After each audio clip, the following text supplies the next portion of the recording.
The evening air was cool, and the hum of traffic mixed with the faint buzz of streetlights above. Then, tires screeched. David Carter was just walking to his car after a long day at work. No crime, no trouble, just behind him. A police cruiser's lights flashed red and blue, reflecting off the nearby buildings. A voice barked from the loudspeaker, "You! Hands where I can see them!" David froze, confusion in his eyes. His heart raced. He had no idea that in the next 10 minutes, his life and the officer's career would change forever and uncover a truth about prejudice the department tried to hide. David Carter lived in New York City, in a modest apartment on the Upper West Side. A decorated police officer himself, David worked tirelessly in internal affairs, the unit responsible for investigating police misconduct. To his neighbors, he was the quiet, well-dressed man who left early and returned late, often with a folder of case files tucked under his arm. David's life was simple: morning jogs through Central Park, coffee at the same corner cafe, and an unwavering belief in justice. He kept his work discreet.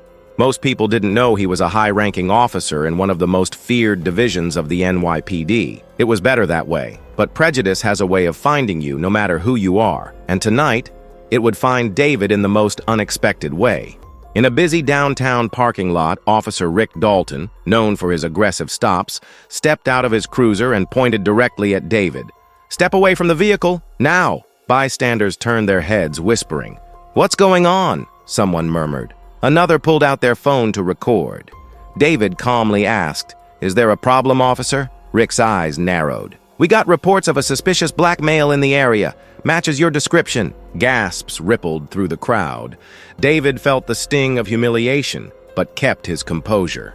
Later, after pushing the crowd back, Rick leaned closer and muttered, "Guys like you don't belong here. Fancy suit or not, you're all the same." The words cut deeper than any public accusation. David had faced prejudice before, but hearing it from a fellow officer struck differently. As Rick ran David's ID through the system, David noticed something. Rick wasn't actually checking the database. He was pretending just to buy time to intimidate him. Why? David filed the detail away. It wasn't the first time Officer Dalton's name had come up in misconduct reports, and maybe tonight he'd just made his biggest mistake.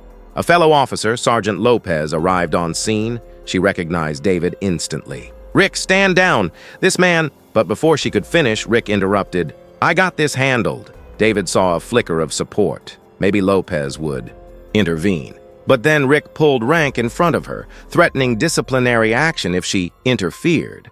David reached for his phone to call a trusted contact at HQ. Before he could dial, Rick snatched the phone. "You can have this back at the station." Any hope of de-escalation vanished. Finally, Sergeant Lopez managed to get David alone for a moment. "David, there's something you should know. Dalton's been under review, multiple complaints, but internal affairs can't get the proof we need." David's eyes locked on hers. "You've got it now." Lopez looked confused, until David slowly reached into his jacket and revealed his badge. Deputy Chief, Internal Affairs Division. Her jaw dropped. David whispered, "Play along. Let him dig his hole deeper."